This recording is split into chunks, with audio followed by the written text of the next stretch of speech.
घने जंगल, अजीब सन्नाटा और उस सन्नाटे में छिपी एक अदृश्य मौत। ये कहानी है एक ऐसे बाघ की जिसने इंसान को अपना शिकार बना लिया था और उस शिकारी की जिसने उसे रोकने की ठान ली थी। एक घायल नरभक्षी, खून से सनी पगडंडियां और हर कदम पर मौत का खतरा। जंगल की गहराइयों में शुरू होती है एक खतरनाक पीछा जहां शिकारी और शिकार के बीच की दूरी हर पल बदलती रहती है। साहस, भय और जीवित रहने की जंग से भरी ये सच्ची घटना आपको उस रात में ले जाएगी जब अंधेरा सिर्फ अंधेरा नहीं था, वो एक घात लगाकर बैठा हुआ शिकारी था। सुनिए शेर खान और नरभक्षी बाघ की रोमांचक कहानी। बहुत वर्ष पहले एक सेवानिवृत्त ब्रिटिश प्रशासक, जिन्हें उन दिनों लोकप्रिय रूप से कलेक्टर कहा जाता था, ने सेलम जिले में गुथेरारयन पहाड़ियों की उत्तरी ढलानों पर 300 एकड़ जंगल भूमि अपने लिए प्राप्त की थी, जहां उन्होंने एक अद्भुत बंगला बनवाया। ये पूरा पत्थरों से बना था और एक किले के ढांचे जैसा दिखाई देता था। ये व्यक्ति जंगल से अत्यंत प्रेम करता था और उसने भारी खर्च करके बड़ी संख्या में मजदूर लगाकर कांटेदार झाड़ियों और लैंटाना पौधों को कटवाया, जो उन दिनों दक्षिण भारत के जंगलों को घेरना शुरू ही कर रहे थे। तब से लैंटाना तेजी से फैल चुका है और अब आरक्षित वन भूमि के हजारों एकड़ क्षेत्र को ढक चुका है। वन विभाग सहित कई सरकारी विभाग इसे समाप्त करने का प्रयास कर चुके हैं और अब भी कर रहे हैं, परंतु असफल रहे हैं। जहरीले घोल का छिड़काव सीमित स्तर पर ही किया जा सकता है। एक सफेद कीड़ा भी पाया गया जो लेकिन कुछ ही दिनों में स्वयं ये कीड़े मर जाते हैं, मानो लैंटाना से ही कोई विष उन्होंने अपने भीतर ले लिया हो। और इस प्रकार अंततः विजय उसी पौधे की होती है। जंगल में समय समय पर आग लगती रहती है, विशेषकर गर्मियों में। लैंटाना जलकर राख हो जाती है, पर वर्षा आते ही फिर से उगाती है और अपनी ही राख से पोषित होकर और भी घनी हो जाती है। संयोगवश इस पौधे की कुछ ताजी पत्तियों को कुचलकर उनका रस यदि त्वचा पर किसी खरोंच या घाव पर लगाया जाए तो वो घाव को पूर्णतः भरने में सहायक होता है। ये आयोडीन टिंचर जितना ही प्रभावी है, बल्कि इसका एक लाभ ये भी है कि ये जलन नहीं करता। अब फिर लौटते हैं उस ब्रिटिश कलेक्टर और उसकी 300 एकड़ जमीन पर। उसने अपनी संपत्ति का नाम स्थानीय उप तालुक क्षेत्र के नाम पर बेट्टामुगालम एस्टेट रखा और अपने पत्थर के घर को जंगली कैसल कहा।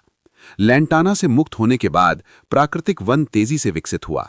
पेड़ों के बीच के खुले मैदानों में उगी घास ने बाइसन और हिरणों को आकर्षित किया और उनके पीछे पीछे उनके स्वाभाविक शत्रु बाघ, तेंदुए और उससे भी भूखे जंगली कुत्ते आने लगे। फिर परिस्थितियां बदलने लगी। ब्रिटिश कलेक्टर की मृत्यु हो गई और बेट्टामुगालम एस्टेट जंगली कैसल सहित एक एंग्लो इंडियन ने खरीद लिया, जिसके पास पूर्व मालिक की तरह इस स्थान को संभालने के साधन नहीं थे। एक बार फिर लैंटाना ने घास के मैदानों को घेरना शुरू कर दिया और परिणाम स्वरूप बाइसन और हिरणों की संख्या घटने लगी। लेकिन मांसाहारी जीव वहीं रहे और वो भूखे होते गए। फिर उस एंग्लो इंडियन की भी मृत्यु हो गई और कोई वैध मालिक सामने नहीं आया। जंगली कैसल जीर्ण शीर्ण हो गया। चांदनी रातों में गांव वाले बैलगाड़ियों में आकर कटे हुए ग्रेनाइट पत्थर चुरा ले जाते और दीवारों को गिराकर उन्हें निकालते। ये पत्थर, विशेषकर जब मुफ्त में मिल जाएं, अपने घरों की दीवारें बनाने के लिए उत्तम सामग्री थे। इस समय तक बाइसन लुप्त हो चुके थे और हिरणों के झुंड लगभग समाप्त हो गए थे। बाघ, तेंदुए और जंगली कुत्ते जो हिरणों को खाने आते थे, उनके पीछे पीछे चले गए। केवल जंगली मुर्गे, स्परफाउल और मोर ही बढ़ने लगे, क्योंकि लैंटाना की घनी झाड़ियों ने उन्हें आदर्श आश्रय दिया। अन्यथा पूरा क्षेत्र उजाड़ और वीरान दिखाई देने लगा। कभी कभी कोई बाघ या तेंदुआ वहां से गुजरता, किसी भटके हुए हिरण या जंगली भेड़ की आशा में, पर प्रायः व्यर्थ। वो बहुत भूखा था, पर कुछ मिलना कठिन था। अब आयूर गांव में, जो लगभग 4 मील दूर था, लगभग 25 वर्ष का एक व्यक्ति रहता था जिसका नाम गुरप्पा था। अपनी जाति और स्थिति के अनुसार उसने बहुत देर से विवाह किया था। सामान्यतः लड़कों की आयु 17-18 वर्ष और लड़कियों की 13-14 वर्ष होती थी, पर गुरप्पा के पिता अत्यंत गरीब थे और हर संभावित दुल्हन के माता पिता ने अपनी बेटी का विवाह एक निर्धन किसान के पुत्र से करने से इनकार कर दिया। अंततः एक लड़की मिली। बताया गया कि वो बहुत कम सुनती थी और जन्म से लंगड़ा कर चलती थी। संभवतः इन्हीं कारणों से उसके माता पिता विवाह के लिए तैयार हुए। अब एक नई समस्या सामने आई। दूल्हे के पास घर नहीं था। उसके पिता ने पुरानी झोपड़ी बेच दी थी।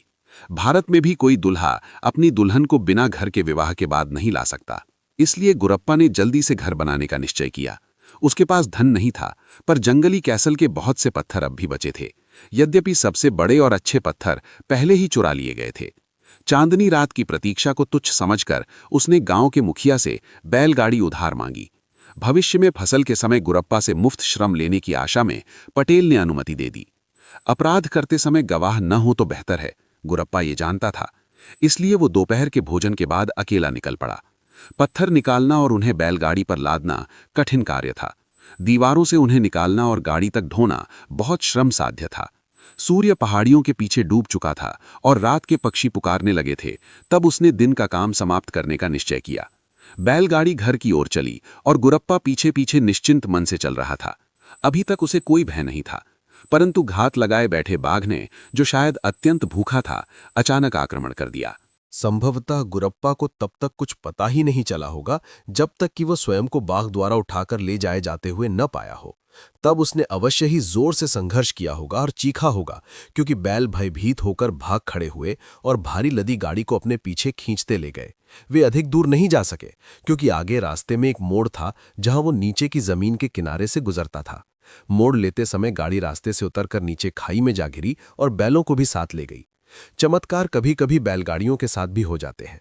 गाड़ी काफी क्षतिग्रस्त हो गई, परंतु किसी भी बैल को चोट नहीं लगी। जुए से मुक्त होकर वे रास्ता ढूंढते हुए आयूर लौट आए, डरे हुए पर सुरक्षित। सूर्यास्त के काफी देर बाद आयूर गांव के पास वन विभाग का एक प्रशिक्षण विद्यालय है, जहां विभाग में कार्यरत अधिकारी तथा परीक्षा उत्तीर्ण विद्यार्थी क्षेत्रीय वानिकी का व्यावहारिक प्रशिक्षण प्राप्त करते हैं। वहां एक रेंज अधिकारी, 2-3 वरिष्ठ वनपाल और अनेक गार्ड तथा चौकीदार तैनात रहते हैं, जो नर्सरी और विभागीय भवनों की देखभाल करते हैं। मुखिया ये देखकर कि उसके बैल बिना गाड़ी के लौट आए हैं, ये मान बैठा कि किसी हाथी ने हमला कर गाड़ी तोड़ दी और गुरप्पा को भी मार डाला। आधे गांव को साथ लेकर वो रेंज अधिकारी के पास जंगल में खोज दल भेजने की अनुमति लेने गया।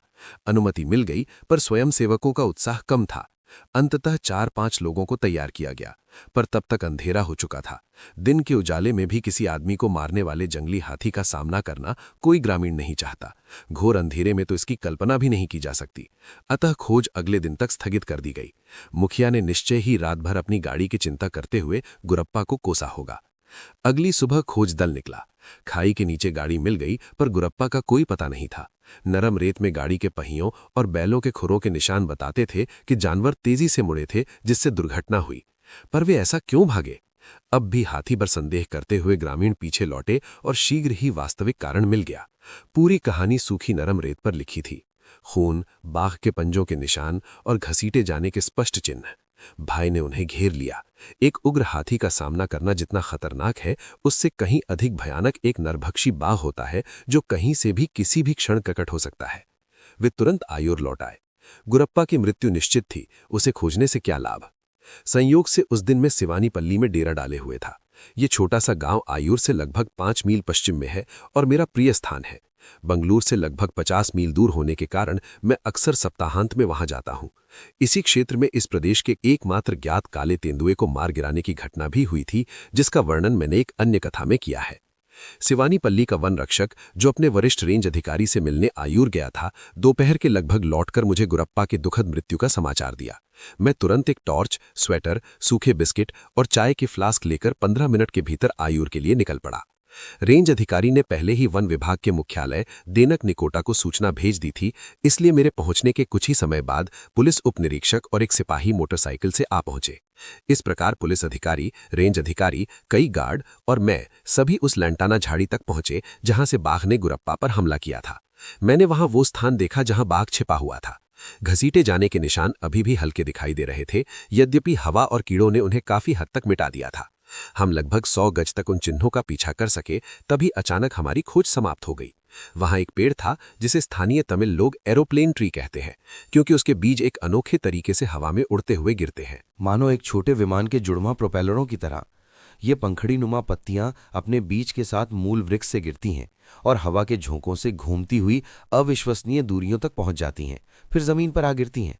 इस पेड़ की छाया में घास अब भी हरी थी और उसी घास से बाहर निकला हुआ, मानो हमें बुला रहा हो, एक मानव भुजा और हाथ दिखाई दे रहा था। 5 उंगलियां फैली हुई और ऊपर की ओर इशारा करती हुई। अंततः हमें गुरप्पा मिल गया, या यूं कहें उसका जो कुछ शेष बचा था। विचित्र रूप से उसके शरीर का ऊपरी भाग छाती से सिर तक अछूता था। एक भुजा ऊपर की ओर फैली हुई थी, जबकि दूसरे हाथ की उंगलियां मुंह में ठूसी हुई थीं, मानो वो अपनी चीख दबाने का प्रयास कर रहा हो। नेत्र गहवर खाली थे, क्योंकि काली चींटियां आंखों को खा चुकी थीं। फिर लाल चींटियां आईं और अब वे चेहरे और त्वचा पर रेंग रही थीं। अनेक स्थानों पर बाहरी काली त्वचा खाली गई थी, जिससे नीचे की सफेद और लाल मांसल परतें दिखाई दे रही थीं, जो अब सड़ रही थीं। ये समझना कठिन नहीं था कि लकड़बग्घे और गीदड़ अब तक इन अवशेषों को क्यों नहीं छू पाए थे। लाल चींटियां अपनी आक्रामकता और पीड़ादायक डंक के लिए कुख्यात थीं, लेकिन गुरप्पा के शरीर का छाती के नीचे का भाग लगभग नहीं के बराबर बचा था। बाघ अपना पेट भर चुका था और रात के सफाई कर्मियों ने शेष को समाप्त कर दिया था। एरोप्लेन पेड़ की पत्तियों ने बाघ और अन्य जानवरों द्वारा छोड़े गए अवशेषों को गिद्धों की दृष्टि से छिपाए रखा था। यदि ये पक्षी हमसे पहले पहुंच जाते तो कुछ भी शेष न रहता। मृत्यु और सड़न की दुर्गंध स्थिर संध्या वायु में भारी होकर लटक रही थी। आसपास की घास के तनों पर असंख्य मक्खियां बैठी थीं, जिन्हें लाल चींटियों की सेना सड़ते मांस पर बैठने नहीं दे रही थी। ऐसा प्रतीत होता था कि दोनों प्रजातियों के बीच भयंकर युद्ध हुआ था, क्योंकि गुरप्पा के सिर और भुजाओं के आसपास 1 गज तक भूमि पर दोनों ही प्रकार की मृत चींटियां बिखरी पड़ी थीं। कभी कभी किसी पक्ष का गंभीर रूप से घायल सदस्य रेंगकर दूर जाने का प्रयास करता। बाघ अब वापस आकर बचे खुचे को नहीं खाएगा। उसने इसे पहले क्यों छोड़ा, ये समझ से परे था, पर वो लाल चींटियों से दूरी ही बनाए रखेगा। उपनिरीक्षक ने अपने अधीनस्थ को अवशेषों को हटाने की व्यवस्था करने का आदेश दिया। फिर उसने एक अनावश्यक रूप से लंबा बयान लिखा, जिस पर मुझसे साक्षी के रूप में हस्ताक्षर करने को कहा गया। जब हम आयूर के वन विश्राम गृह रगल लौटे, तब अंधेरा हो चुका था। रेंज अधिकारी ने मुझे रात के लिए अपने बंगले में ठहरने का प्रस्ताव दिया, पर जेब में रखे सूखे बिस्कुटों की याद ने मुझे सिवानीपल्ली स्थित अपने शिविर में लौटने का निर्णय लेने पर मजबूर कर दिया, जहां डिब्बाबंद मांस मेरा इंतजार कर रहा था। मेरे पास टॉर्च थी, और फिर भी वो बाघ शायद स्थायी नरभक्षी ना हो। इस प्रकार मैं निकल पड़ा, जबकि दोनों अधिकारियों ने पीछे से चेतावनी दी कि मैं शायद सिवानीपल्ली तक न पहुंच सकूं। रास्ता अधिकांशतः ढलान की ओर जाता था, लैंटाना की झाड़ियों और इधर उधर उगे बबूल के पौधों के बीच से। नीचे पहुंचने पर पेड़ ऊंचे होते गए और उनके बीच घने बांस के गुच्छे उगाए। अंधेरा इतना घना हो गया कि मेरी टॉर्च की किरण केवल एक पतली रेखा की तरह ही उसे चीर पा रही थी। अचानक मेरे भीतर गहरी बेचैनी भर गई, बल्कि मृत्यु जैसा भय। क्यों, ये मैं समझ न सका। न कोई आवाज, न हिरणों या अन्य प्राणियों की चेतावनी। चारों ओर पूर्ण सन्नाटा था, केवल मेरे रबर के जूतों की धीमी चरमराहट और कभी कभी टहनी टूटने या पत्ते के दबने की आवाज। तभी मैं अचानक रुका और घूमकर पीछे देखा, ये आशा करते हुए कि बाघ मेरा पीछा करता दिखाई देगा, पर कुछ भी दिखाई नहीं दिया। जुगनू तक नहीं, कोई ध्वनि भी नहीं, यहां तक कि किसी झिंगुर की भी नहीं। तभी मुझे समझ आया कि मैं इतना भयभीत क्यों था। ये पूर्ण एकांत का भय था। आसपास कोई जीवित प्राणी नहीं था जो मेरे साथ घटने वाली घटना का साक्षी बने, कोई नहीं जो सहायता कर सके। और यद्यपि मैं उसे देख या सुन नहीं पा रहा था, मुझे उतना ही विश्वास था कि बाघ वही है जितना अपने अस्तित्व पर। मैंने अनुभव किया है कि जंगल में अत्यंत संकट के समय मनुष्य की प्रतिक्रिया 2 प्रकार की होती है। कभी वो भय से भाग खड़ा होता है, कभी भय से जड़ हो जाता है। सोचने का समय नहीं होता। पर यहां न कोई चिल्लाता हाथी था, न गरजता बाघ, केवल सन्नाटा और ये निश्चित ज्ञान कि नरभक्षी वही है। और मेरे भीतर जो प्रतिक्रिया उठी वो थी भागने की, पर मैंने स्वयं को रोका, क्योंकि भागना बाघ को आमंत्रण देना होता। मैंने समझ लिया कि बचने का एकमात्र उपाय भिन्न व्यवहार करना है। मैंने धीमी गति से चलना जारी रखा, टॉर्च को पीछे, दाएं बाएं और आगे घुमाते हुए। कुछ दूर आगे एक चट्टान दिखाई दी। मैंने योजना बनाई, टॉर्च बुझाई और दौड़ पड़ा। पीछे से भयंकर गर्जना हुई। नरभक्षी ने आक्रमण कर दिया। मैं चट्टान पर चढ़ गया, राइफल तानी, गोली चली। बाघ पीछे उछल गया, दूसरी गोली चलाई, वो घास में गायब हो गया। मैं चट्टान पर बैठा रहा, सांस संभालते हुए। मुझे समझ आया मैं मृत्यु से बाल बाल बचा हूं। अगली सुबह मैं उसका पीछा करने का निश्चय कर सिवानीपल्ली लौट आया। वहां कोई पुजारी या आदिवासी खोजी नहीं था, पर एक व्यक्ति था, शेर खान, एक मुसलमान शिकारी, लकड़ी चोर और कई डकैतियों का संदिग्ध नायक। जब देनकनी कोटा और अंचेट्टी के गांवों की ओर अनाज से भरी बैलगाड़ियों को रात में रोककर लूटा गया था। डकैती का तरीका जितना सरल था, उतना ही प्रभावी भी। समय बचाने के लिए बैलगाड़ियां प्रायः रात में चलती थीं। सामान्यतः आधा दर्जन गाड़ियां एक के पीछे एक चलती थीं। साथ रहने और जंगली जानवरों, विशेषकर हाथियों और उन कथित बुरी आत्माओं से सुरक्षा के लिए जिनके बारे में कहा जाता है कि वे हर जगह होती हैं। उस समय तक राजमार्ग लूट की घटनाएं सुनी नहीं गई थीं। पुलिस को रिपोर्ट किया गया पहला मामला 5 गाड़ीवानों का था, जो अंचेट्टी से देनकनी कोटा की ओर जा रहे थे। घटना घाट सड़क पर गंतव्य से लगभग 9 मील पहले रात 1 बजे हुई। बैल खड़ी चढ़ाई पर अपने बोझ से जूझ रहे थे और हर गाड़ीवान अपनी गाड़ी में बैठा ऊँघ रहा था। अचानक सड़क किनारे अंधेरे से एक कर्कश और ऊंची आवाज आई। उन्हें कोई व्यक्ति दिखाई नहीं दिया, पर आवाज ने कहा कि डकैतों का एक दल रास्ते के किनारे छिपा है। उनकी बंदूकें भरी हुई हैं और यदि वे आदेशों का पालन करें तो उन्हें कोई हानि नहीं होगी। इसके बाद आदेश दिए गए, वे अत्यंत सरल थे। तुम पांचों अपनी गाड़ियों से उतर जाओ और पूरे 1 मील पीछे पैदल चलो। जब 10वां मील का पत्थर मिले वहीं बैठ जाओ, आग जलाओ और सुबह होने तक वहीं प्रतीक्षा करो। जब उजाला हो जाए तब अपनी गाड़ियों के पास लौट आना। याद रखो, हम में से कुछ लोग तुम्हारा पीछा करेंगे और सुबह तक तुम्हें देखेंगे। यदि तुम में से किसी ने भी आदेश का उल्लंघन किया तो बिना चेतावनी के गोली मार दी जाएगी। ये भी याद रखो कि हम तुम्हारी गाड़ियों या जानवरों को नुकसान नहीं पहुंचाएंगे। तुम गरीब लोग हो, हम तुम्हें चोट नहीं पहुंचाना चाहते। हमें केवल अमीर लोगों का सामान चाहिए जो तुम्हारी गाड़ियों में लदा है। गाड़ीवानों ने आदेश का पालन किया। वे इस बात से संतुष्ट थे कि उन्हें कोई हानि नहीं हुई। अगली सुबह उन्होंने अपनी गाड़ियां वहीं खड़ी पाईं जहां वे छोड़कर गए थे। कुछ खाद्य सामग्री चोरी हुई थी, पर सब नहीं, केवल अधिक मूल्यवान वस्तुएं। इससे स्पष्ट था कि डकैतों का दल बहुत बड़ा नहीं रहा होगा, अन्यथा वे सब कुछ ले जाते। ऐसी घटनाएं देनकनी कोटा और अनचट्टी की ओर जाने वाले अन्य मार्गों पर भी 2-3 बार और हुईं। अंततः रात में गाड़ियों का चलना बंद हो गया और पुलिस गश्त शुरू कर दी गई। कई संदिग्धों को पकड़ा गया। उन्हें पकड़कर बंद कर दिया गया, जिनमें शेर खान भी शामिल था। उन्हें पीटा गया और कैद कर लिया गया। लेकिन उन सभी ने हमेशा अपनी पूरी बेगुनाही का दावा किया और हर एक के पास अपना अपना बहाना यानी अलीबाय था। यही वो समय था जब मेरी पहली मुलाकात शेर खान से हुई। वो ऐसी ही एक पिटाई के बाद सिवानीपल्ली लौट रहा था और इस दुनिया में फैले अन्याय की जोर जोर से शिकायत कर रहा था। लेकिन जब वो बोल रहा था, उसकी आंखों में बनावटीपन की एक शरारती चमक थी। जैसा कि मैंने कहा, वो मुसलमान था और उसके नाम का शाब्दिक अर्थ है बाघों में सरदार। वो एक बदमाश किस्म का आदमी था, लेकिन बहुत ही मिलनसार, और इसी कारण वो मेरा मित्र बन गया। जब भी मैं सिवानीपल्ली जाता, उसके छोटे से घर पर उससे मिलने और चाय पीने जरूर जाता, और वो भी कभी मेरे बुलावे को टालता नहीं था। अपने उस रोमांचक अनुभव के बाद मैं सुबह सुबह शेर खान के पास गया और उससे मेरी मदद करने को कहा। मुझे पूरा विश्वास था कि जब मैंने बिल्कुल नज़दीक से गोली चलाई थी तो वो बाघ मुझसे बच नहीं सकता था। मुझे यकीन था कि मैंने उसे घायल कर दिया है। इसका मतलब था कि जंगल में घायल बाघ का पीछा करना पड़ेगा, और ऐसा काम 2 व्यक्तियों के बिना संभव नहीं। झाड़ियों में, पत्तों पर और कठोर पथरीली जमीन पर खून के निशान का पीछा करने के लिए आंख और दिमाग दोनों का पूरा ध्यान चाहिए। कहीं एक बूंद खून, पत्ते की निचली सतह पर हल्का सा धब्बा या किसी तने या पत्थर पर लगी लकीर, सब कुछ देखना पड़ता है। और जब आप ऐसा कर रहे होते हैं, घायल बाघ शायद बिल्कुल सामने घात लगाए बैठा हो, या दाएं बाएं किसी घास के गुच्छे, बांस की झाड़ी, पेड़ के तने या दीमक के टीले के पीछे छिपा हो और बस आपके पास आने की प्रतीक्षा कर रहा हो। तीसरी संभावना यह भी है कि वो आपके पीछे पीछे चुपचाप आ रहा हो, जबकि आप उसे खोजने में लगे हों, लेकिन आप उसकी उपस्थिति से अनजान रहते हैं क्योंकि आपका ध्यान जमीन पर उसके निशानों पर लगा होता है।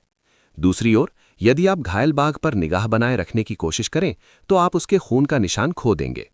दोनों काम एक साथ ठीक से नहीं किए जा सकते, इसलिए दूसरे व्यक्ति की उपस्थिति अनिवार्य है। एक व्यक्ति खून के निशानों पर ध्यान देता है, जबकि दूसरा आगे, दाएं, बाएं और पीछे हर दिशा में चौकन्नी नजर रखता है। इसी दूसरे व्यक्ति के हाथ में केवल उसकी अपनी ही नहीं बल्कि उसके साथी की जान भी होती है। शेर खान बिना किसी हिचकिचाहट के मदद के लिए तैयार हो गया, लेकिन उसने जिद की कि चलने से पहले मैं उसके साथ परंपरागत चाय का एक प्याला जरूर पीऊं। उसने ताली बजाई और उसकी 4 पत्नियों में से एक उपस्थित हुई। उसने उससे कहा, साहब के लिए अच्छा चा, फर्स्ट क्लास चाय बनाओ। मुसलमान होने के कारण उसे 4 कानूनी पत्नियां रखने की अनुमति थी और उसके पास सचमुच 4 थीं। हम में से अधिकतर लोगों के लिए एक पत्नी को संभालना ही कठिन था, लेकिन वो चारों को बड़ी सहजता से संभालता था, और ये था उसका तरीका। शेर खान अपनी किसी भी पत्नी के प्रति विशेष पक्षपात नहीं दिखाता था, न सबसे छोटी, न सबसे नई, न सबसे सुंदर। सभी को सख्ती से घोषा में रखा जाता था, अर्थात वे बाहर जाते समय बुर्का पहनकर अपना चेहरा ढकती थीं। किसी मर्द को उन्हें देखने की अनुमति नहीं थी। मैं एक विशेष मित्र होने के कारण उनके चेहरे देखने और कभी-कभी उनसे बात करने का सौभाग्य प्राप्त कर लेता था, पर बहुत सीमित रूप से। शेर खान घर के कामों को साप्ताहिक क्रम से बांटता था। एक सप्ताह एक पत्नी खाना बनाती, दूसरी उसकी सहायता करती, तीसरी बर्तन धोती, चौथी घर का बाकी काम करती, जैसे झाड़ू, सिलाई, कपड़े धोना आदि। अगले सप्ताह ये क्रम बदल जाता। इस प्रकार काम समान रूप से बांटे जाते। स्वयं शेर खान घर के काम में हाथ तक नहीं लगाता था। वो बाजार से सामान लाता, यदि उसकी संदिग्ध गतिविधियों को बाजार करना कहा जा सके, और घर के लिए पैसा लाता। जिस सप्ताह जिस पत्नी पर सबसे कठिन काम खाना बनाने का होता, उसके साथ वो 2 दिन सोता और बाकी 3 पत्नियों के साथ एक दिन। शुक्रवार और रविवार आराम के दिन होते, जैसा वो कहता था। वे गरीब परिवार थे, लेकिन अनुशासित, सुखी और संतुष्ट। स्त्रियां उससे शायद ही कभी झगड़ती और आपस में भी कम ही। यदि वे झगड़ती तो उन्हें दंड मिलता, निष्पक्ष और समान रूप से। फिर भी इन सब परिस्थितियों के बावजूद उसके कोई बच्चे नहीं थे। जैसे ही हमने चाय समाप्त की, हम चल पड़े। शेर खान ने बताया कि उसके पास बंदूक नहीं है, इसलिए वो एक जंग लगी तलवार साथ लाया है। उसने कहा कि ये उसके पिता की थी और उनके पिता के भी पिता की, जो महान टीपू सुल्तान की सेना में सैनिक थे। हम उसके घर से दूर निकल आए थे, तब मैंने जैसे हवा से प्रश्न किया। अंधेरे से एक आवाज गाड़ी वालों को गोली मारने की धमकी देती है, पर वहां कोई बंदूक नहीं होती। ये कैसे संभव है शेर खान?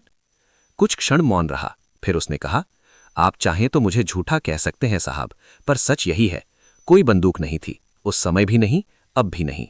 और वो गिरोह मैं और मेरी 3 पत्नियां थीं। चौथी बूढ़ी है, पर दिमाग उसी का था, योजना भी उसी की थी, और मैंने उसकी बात पर विश्वास कर लिया।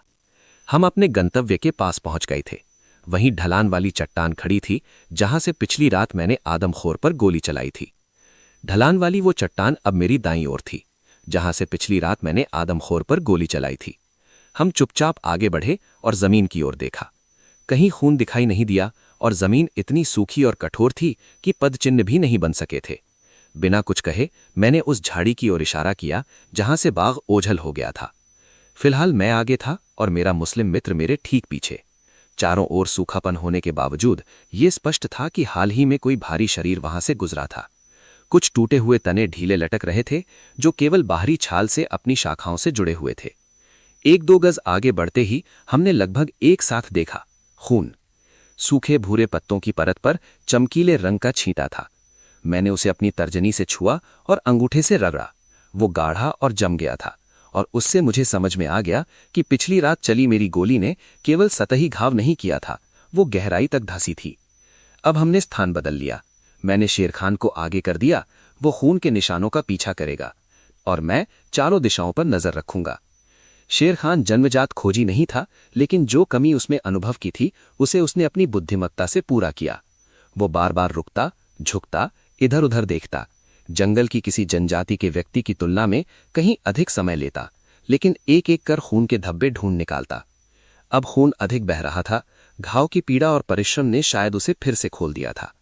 रास्ते भर खून के छींटे और छोटे छोटे तालाब बन गए थे, जिससे उसका पीछा करना आसान हो गया था। मुझे आगे हल्की सी हरकत दिखाई दी और मैंने शेर खान को हल्के से छुआ। तय संकेत पर वो ठिठकते जम गया। कंधे पर राइफल टिकाए मैं उस दिशा को देखने लगा जहां से हरकत हुई थी। साथ ही मैंने दोनों ओर और पीछे भी नजर दौड़ाई, क्योंकि घायल बाघ घात लगाए या पीछे से दबे पांव आने में अत्यंत चतुर होता है। हरकत फिर हुई। कुछ ही कदम आगे एक छोटी शाखा भयानक ढंग से हिली। मैं आक्रमण के लिए तैयार हो गया। हाथ बढ़ाकर मैंने शेर खान को कंधे से पकड़ा और बिना औपचारिकता के अपने पीछे खींच लिया। शाखा फिर हिली।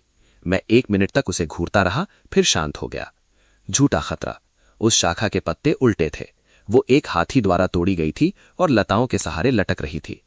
ऐसी स्थिति में बिल्कुल बात नहीं करनी चाहिए, इसलिए मैंने पीछे हाथ बढ़ाकर शेर खान को फिर से आगे कर दिया और सिर हिलाकर संकेत दिया कि आगे बढ़े। हम धीरे धीरे बढ़ते हुए उस लटकी शाखा को पार कर गए। एक झाड़ी के नीचे सूखी घास गहरे लाल रंग में रंगी हुई थी। पत्तों और तनों पर भी खून फैला हुआ था। बाघ यहां लेटा होगा, शायद लोटा भी होगा। शायद उसने अपने घायल चेहरे को पंजों से ढक लिया होगा, जिससे वो भी खून से भीग गए होंगे। मैं किसी जानवर को घायल छोड़ना पसंद नहीं करता। यदि ऐसा हो जाए तो मैं उसे ढूंढकर उसके कष्ट का अंत करने का हर संभव प्रयास करता हूं। खून की मात्रा देखकर स्पष्ट था कि घाव गंभीर था और उसके बचने की संभावना कम थी। हमने धीमे स्वर में परामर्श किया। मुझे धारा के तल में एक जलकुंड का पता था जो लगभग 2 मील दूर था, लेकिन शेर खान ने कहा कि उससे भी पास एक छोटा कुंड है जिसमें वर्ष भर पानी रहता है। हम उसी दिशा में बढ़े।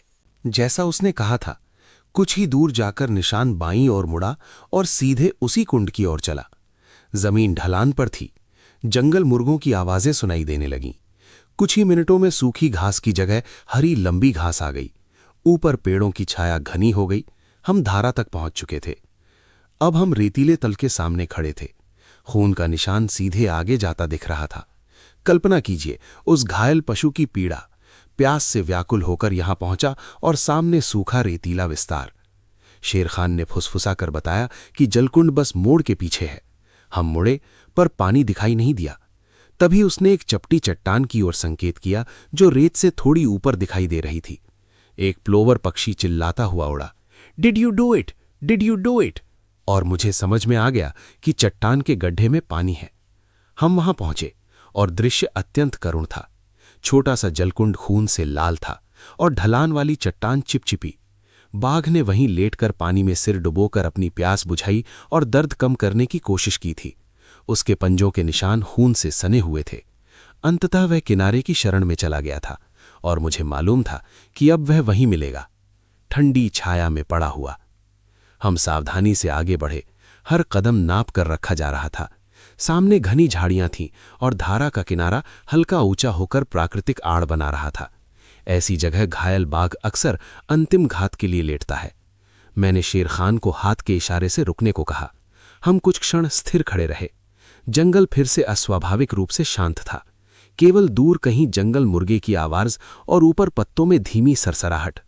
मैं धीरे धीरे आगे सरका और किनारे की ओर झुककर देखा। वह वहीं था, घनी झाड़ियों के भीतर, जैसे सभी घायल जीव करते हैं। वह धैर्यपूर्वक अपने अंत की प्रतीक्षा कर रहा होगा। तभी मुझे याद आया कि यह वही पशु था जिसने बिना किसी स्पष्ट कारण के एक मनुष्य की हत्या की थी। यदि इसे रोका न जाता तो समय के साथ ये निस्संदेह पक्का आदमखोर बन जाता। मैंने शेर खान को वहीं रुकने का संकेत दिया और उसे समाप्त करने के लिए आगे बढ़ा। मेरे पीछे हल्की सी आहट हुई और मैंने मुड़कर देखा। शेर खान मेरे पीछे पीछे आ रहा था। शायद वह इस नाटक का अंतिम दृश्य देखना चाहता था। शायद अकेले छोड़े जाने से घबरा गया था। हम दोनों पेड़ों की छाया तले घनी झाड़ियों में आगे बढ़े और दृष्टि से ओझल हो गए। अब तक छाई हुई शांति अचानक एक भीषण गर्जना से टूट गई, जो मानो मेरे पैरों के नीचे से ही उठी हो, और सब कुछ बहुत तेजी से होने लगा। एक क्षण को झाड़ियां हिंसक रूप से हिली और फिर एक विशाल आकृति मेरे पास से लगभग मेरे ऊपर से पीछे खड़े शेर खान पर झपटी, जो मुझसे 2 फुट भी दूर नहीं था। मुसलमान चीखा और अपनी जंग लगी तलवार से बेतहाशा वार किया। कुंदधार उछलते हुए बाघ के भारी शरीर से टकराई और दोनों की गति के वेग से तलवार की धार उसके पुट्ठे में धंस गई। शेर खान चिल्लाता हुआ गिर पड़ा और बाघ उसके ऊपर जा गिरा। भाग्य से शेर खान ने सूझबूझ दिखाते हुए अपना सिर और चेहरा दोनों भुजाओं से ढक लिया, जबकि बाघ उसे काटने की कोशिश कर रहा था। मैं आगे झुका, राइफल को उसकी गर्दन के पीछे टिकाई, ये सुनिश्चित करते हुए कि गोली मेरे मित्र को न लगे, और ट्रिगर दबा दिया। मैंने फिर गोली चलाई, जबकि शेर खान उठकर मरते हुए पशु के पंजों की पहुंच से बाहर कूद गया। फिर नाटक समाप्त हो गया। अचरज की बात यह थी कि मेरा मित्र लगभग सुरक्षित रहा। कुछ खरोंचों के अलावा उसे कोई चोट नहीं आई। इसका कारण यह था कि पिछली रात मेरी गोली बाघ के ऊपरी तालू में घुसी थी और उसकी नाक के ऊपर से बाहर निकली थी। सामने की पूरी नासिका हड्डी केवल मांस से ढीली लटक रही थी। ऐसा भयानक घाव जिससे वह बेचारा कभी स्वस्थ नहीं हो सकता था। ये सौभाग्य ही था कि मेरे मित्र ने अपने पूर्वजों की जंग लगी तलवार से जो वार किया वह सही जगह पड़ा, क्योंकि मैं ठीक उसी सीध में खड़ा था। यदि वह चूक जाता तो मैसूर के बाघ टीपू और उसके प्राचीन सहयोगी शेर खान के पूर्वज एक और शिकार ले लेते। उस वार की ताकत से मेरा सिर धड़ से अलग हो सकता था। जब मैंने ये बात शेर खान से कही तो वह हंस पड़ा। उसने कहा कि बदला तो मैंने भी ले लिया, क्योंकि मेरी गोली जो बाघ की गर्दन में लगी थी उसके सिर से कुछ इंच ऊपर से गुजरी थी। उसने पूछा कि क्या वह इस मुठभेड़ की यादगार के रूप में बाघ की खाल रख सकता है, और मैंने सहर्ष दे दी, क्योंकि उसकी अनेक कमियों और शरारती स्वभाव के बावजूद शेर खान एक साहसी और अत्यंत प्रिय साथी है। और सबसे बढ़कर मैं इस बात की प्रशंसा करता हूं कि वह अपनी चारों पत्नियों को जिस ढंग से संभालता है। ईश्वर करे वे सब उसके साथ रहें और वह उनके साथ। मैं उसके पास से लौटने से पहले हम दोनों अलाव के पास बैठे और किस्से सुनाते रहे। वह कुछ अपने रोमांच सुनाता रहा, जबकि मैं पाइप पीता हुआ सुनता रहा। पत्तों के परे सब कुछ जंगल की रात के अंधकार में डूबा हुआ था। कभी कभी हम में से कोई आग में नया लट्ठा डाल देता और चिंगारियां सरसरा कर आसमान की ओर उड़ जाती। तभी उसकी झोपड़ी के पीछे से सियारों के झुंड का सामूहिक स्वर गूंजा। ऊह ऊह ऊह ऊह, कहाँ? ऊह कहाँ? यहाँ यहाँ, हीर हिया हिया या या या। इसके बाद अचानक सन्नाटा छा गया, एक भारी सर्वव्यापी मौन, जिसे आप सुन सकते हैं, महसूस कर सकते हैं, जान सकते हैं। वह मौन जो अनप्रत्याशित घटना का संकेत देता है, मानो किसी ने स्विच बंद कर दिया हो।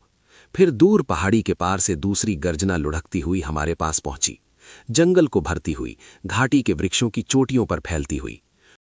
जंगल फिर शांत हो गया, पर उस रात की दहाड़, संघर्ष और साहस की गूंज लंबे समय तक हवा में तैरती रही। एक नरभक्षी का अंत हुआ, लेकिन जंगल का नियम वही रहा। यहाँ हर जीवन संघर्ष है और हर सांस एक जीत। इस कहानी ने हमें सिखाया कि भय कितना भी गहरा क्यों ना हो, साहस उससे एक कदम आगे चल सकता है। अगर आपको ये रोमांचक सच्ची घटना पसंद आई हो तो वीडियो को लाइक करें, चैनल को सब्सक्राइब करें और अगली कहानी तक सुरक्षित रहिए, सतर्क रहिए। नमस्कार।